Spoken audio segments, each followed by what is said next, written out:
個心即刻要分期凍都唔怕，總之要換，但行到去食嘢，望住個餐牌30幾蚊，心入面開始計，唔係好何啫，返我屋企食啦，講俾人聽，其實係講俾自己，yeah，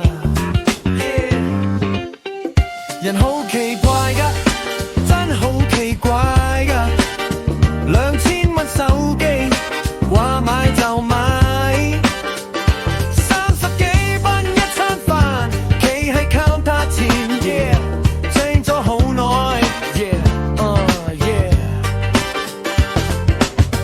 冇錢，只係唔捨得。有啲嘢好快決定，有啲嘢就拖。為咗影相可以豪一次，但為咗個肚就話遲啲先。城市就係咁，慢慢教壞人。有啲數永遠計錯。